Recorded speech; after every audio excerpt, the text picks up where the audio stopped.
You can listen to Football for Kids completely ad-free by signing up on Patreon or on Apple Podcast subscription. Hello grown-ups. Are you already starting to think about the summer holidays and how to keep the kids busy? Yeah, I thought you might. Today's podcast is brought to you by Kellogg's Football Camps, a brilliant solution for families looking to keep kids active, having fun and building confidence this summer. With camps for girls and boys aged 5 to 15, Kellogg's are offering over 39,000 free places at sessions hosted by over 70 pro football clubs across the UK, from Colchester to Cardiff, Glasgow to London. It's a great chance for kids to get out, to play football and make new friends over the summer break. To book a free place, just buy a promotional Kellogg's Football Camps pack and scan the QR code to choose a club near you. T's and C's apply, subject to availability. If you're a small business owner, you'll know just what it's like to be the chief everything officer. HR, payroll, employee benefits. Well, Gusto can do all of that for you. Gusto is online payroll and benefits software built for small businesses. It's all in one, remote friendly, and incredibly easy to use. It's quick and simple to switch to Gusto. Just transfer your existing data to get up and running fast. Try Gusto today at gusto.com/lockedonsoccer and get 3 months free when you run your first payroll. That's gusto.com/lockedonsoccer.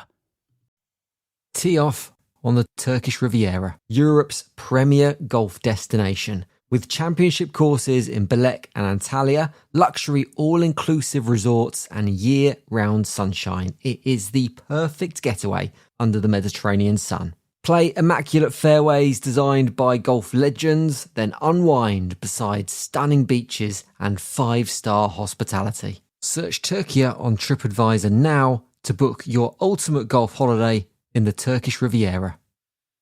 Hello, Football for Kids listeners. Now, lots of you have joined the podcast since the FIFA 2026 World Cup kicked off. In fact, there's several thousand more of you checking out the show. Some of you may remember this episode if you've been listening to the podcast for quite some time. It came out at the start of 2026. But for others, this might be your very first time hearing it, or even knowing it existed. And after Dan Burn's brilliant performance the other night, I felt like it was the perfect moment to dust this one off, lace up the boots and bring it back onto the pitch. Because Dan Burn's story is not just a football story, it's a proper Football for Kids story. A story about towering belief, hard work, setbacks, second chances, and proving that no dream is too far away if you just keep going. So, whether you're hearing it again or discovering it for the very first time, here is the incredible story of Big Dan Burn.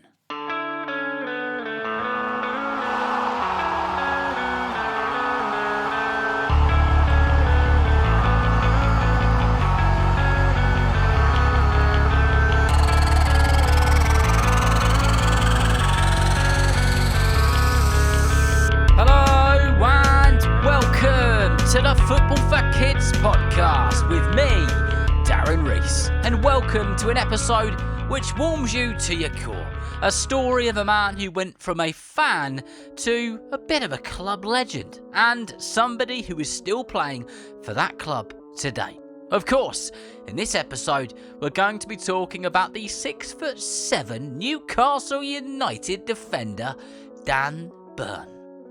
Before we get into this episode properly, I have one shout out to do. And that shout out is for Freddie, who lives in Fleet and plays for Fleet Town Pythons and is a massive Newcastle United fan.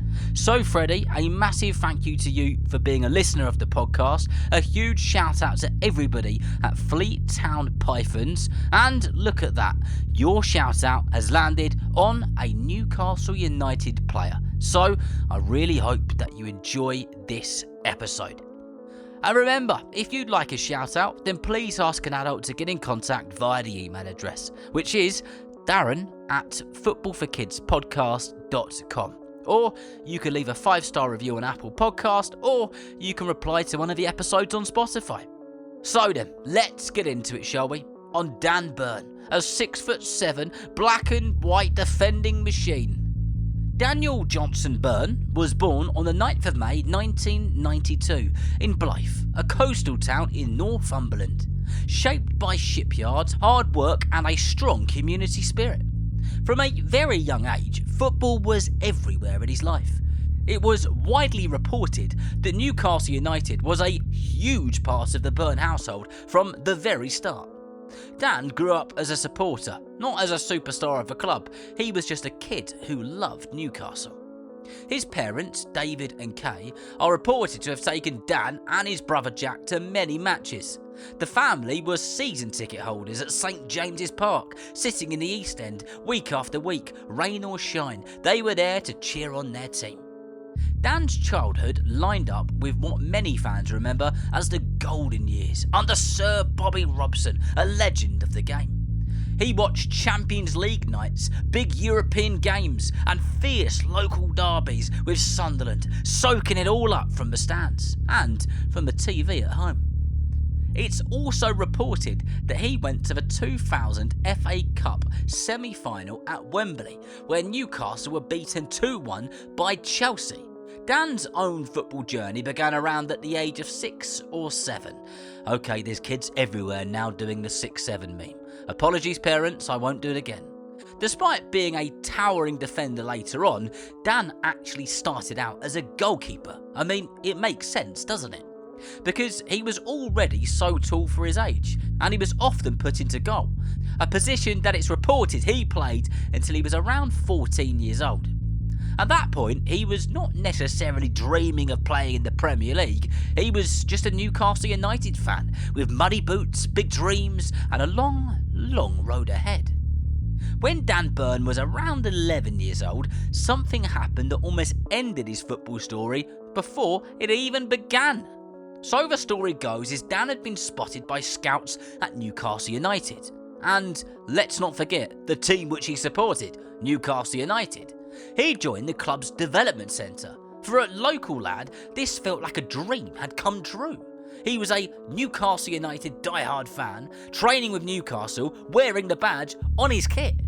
But then, in December 2003, around the Christmas period, a letter arrived. The letter said that he was being released from the club. There was no meeting to explain why, no long explanation in the letter, just a simple message saying he was no longer needed. For an 11-year-old boy, that hurt deeply. Dan has since reflected that at that time he believed he was on his way to the very top. He later admitted, looking back, he was probably being a bit deluded. In his own words, that was. He was not even guaranteed a starting place for his Sunday League team back then, and maybe sometimes these things happen for a reason. It's also said that the decision was not about his effort or his attitude or anything like that. Instead, coaches felt that Dan's football skills had not caught up yet with his rapidly increasing height. He was getting taller and taller, but his coordination and technique were being left behind. This is something that often happens with very tall young players. After being released, Dan Burn went back to grassroots football, back to playing locally, enjoying the game again, and trying to rebuild his confidence. But then, as a young teenager, Dan went through a frightening accident away from football. It's widely reported that when he was around 13 years old, he had an accident while he was out with his friends. He badly injured his hands, and it was serious enough that he would carry the effects of it for the rest of his life. For a young boy who'd already been knocked back in football, this could have been the moment where everything stopped, but it wasn't. Dan has never made a big deal about what happened. He rarely speaks about it publicly, and he has always preferred to look forward rather than look back. Over time, it simply became a part of who he was, not something that defined him, and there is a very important lesson in that. Between the ages of 14 and 17, Dan Burn's chances of becoming a professional footballer looked, honestly, pretty small. There were no big contracts, no scouts waiting, no big academy badge on his tracksuit. Instead, Dan moved through the grassroots football scene in Northumberland, playing wherever he could and learning the game the hard way. He played for New Hartley, a local club known for helping players develop. He also played for Blythe Town, his hometown club, where it said he had begun switching from a goalkeeper to an outfield player. Then came the Blythe Spartans, a famous non-league side, where his huge physical presence finally started to match his growing confidence with the ball. Away from football, life was very normal. Dan attended college at sixth form, studying sports science, and took a part-time job at Asda in Blythe. His job was pushing trolleys and sorting things like that out. Dan has since said that period helped shape him.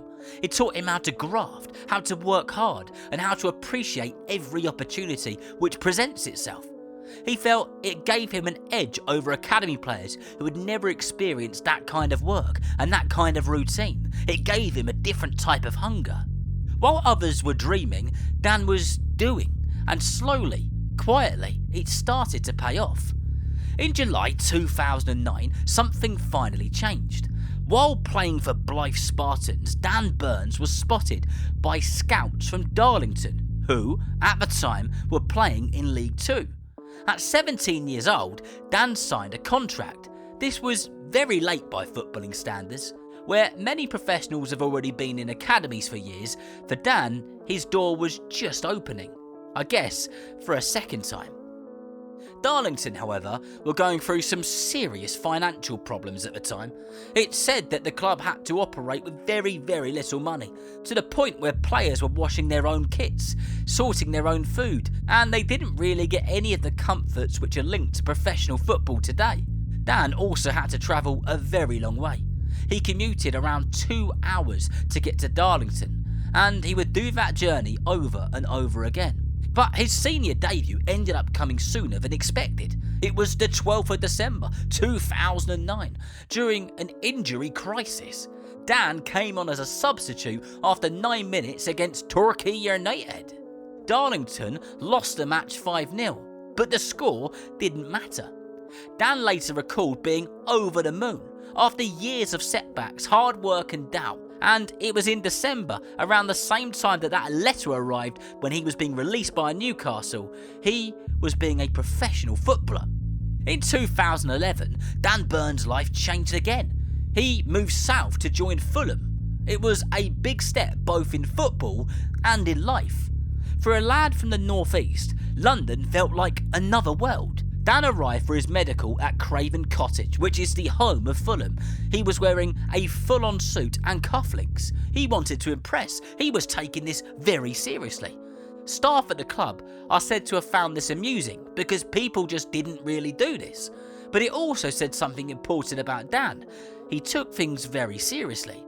At first, Dan was placed with Fulham's reserve team. It quickly became clear that jumping straight to the Premier League would, take its time. Instead, it was decided that Dan would need to learn through loan spells, tough ones, competitive ones. He would have to learn the game the hard way. The game at the very top, that is. And in September 2012, Dan Burn joined Yeovil Town and was playing on loan in League One. His debut against Preston North End became unforgettable for all of the wrong reasons and a right reason too. Late in the match, Dan scored a goal. Get in! Except it was an own goal. For many young defenders, that moment would have crushed them. But just 60 seconds later, Dan went up to the other end and scored his first senior goal. At the correct end, this time. It was redemption, almost instantly. That moment summed him up. During the season, Dan became a key part of Yeovil's defence. It all led to the 2013 League One playoff final at Wembley Stadium. Dan scored in the final. We'll hear about him scoring in another final in a bit. And that was when Yeovil beat Brentford. The score was 2-1, and it earned them promotion to the Championship for the very first time. So for a player who was once released at 11, this was proof that he belonged. After Yeovil, Dan Burn joined Birmingham City. This time he was playing in the Championship, and it said that he impressed with his reliability, his strength, and his calmness under pressure. So much so that Fulham, who were now fighting relegation, recalled him in January 2014. They wanted him back. And on the 18th of January, Dan made his Premier League debut against Arsenal. Fulham lost 2-0, But for Dan, just stepping onto that pitch mattered. He was a Premier League player. After Fulham were relegated and Dan Burn was released in 2016, his career reached another crossroads. If you haven't worked it out yet, this journey was quite a journey. Once again, nothing was guaranteed, because nothing in life is really that guaranteed. Dan signed for Wigan Athletic, with Gary Caldwell as the manager. It turned out to be a turning point. Wigan were relegated to League One in Dan's first season at the club, another roller coaster of a journey. As a team, things were tough, but individually, Dan stood out. Despite the relegation, he was voted Wigan's Player of the Season. Then came a new manager who went by the name of Paul Cook. Under Cookie, Dan Burn earned a new nickname, Superman.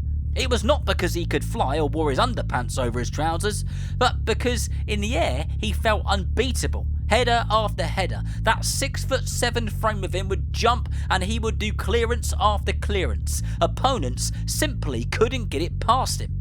In the 2017-18 season, Dan helped lead Wigan to the League One title, finishing on 98 points. It was the most dominant season in the club's history. That same period also included a famous FA Cup win over Manchester City. Dan Burn was absolutely soaring. And in August 2018, Dan Burn signed for Brighton and Hove Albion for a fee reported around £4 million.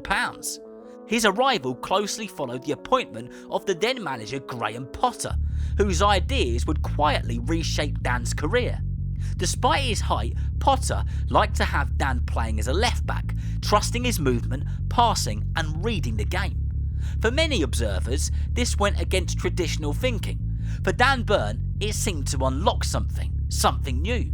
And between 2019 and 2022, Dan Burn became a regular Premier League player.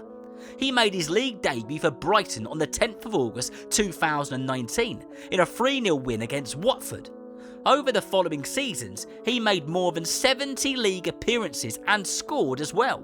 It's been said many times that Dan Burn became a key part of Brighton's system, known for keeping the ball and defending it intelligently. After years of being passed over, he had proved something really important. Dan Burn belonged at the very top, right amongst it in the Premier League. And in January 2022, the door finally opened for Dan Burn again. It was the 31st of January to be precise. He signed for the club he had loved since he was a boy. A club where he sat in the stands, eating and drinking and watching his team with pride. Dan Burn signed with Newcastle United as a senior player in the Premier League. People close to the moment have said that his dad was moved to tears. For Dan Burn, this was not just another transfer. It was a return. A return which was always going to happen. It was always going to be a part of the journey. It was meant to be. What followed was more than form. It was belief. Dan Burn quickly became a fan favourite and Newcastle's defence began to change. It was noted that results improved, confidence grew and the club surged forward, reaching the UEFA Champions League places in 2023. Then came the moment many supporters talk about in hushed voices. Newcastle United playing Liverpool in the EFL League Cup final and Dan Burn scored. A beautiful whipping ball came in from Trippier and this towering lad called Dan Burn, who once sat in the stands at Newcastle United and once went to a final at Wembley supporting his team, was now scoring for his team in a major final. It was the most memorable moment of his career. A boy who was once released, a man who never ever quit, was standing at Wembley holding silverware, and he was a big part of why they were. But the story doesn't end there, because in March 2025, at the age of 32, Dan Burn received something he had never had before: a call up to represent his country.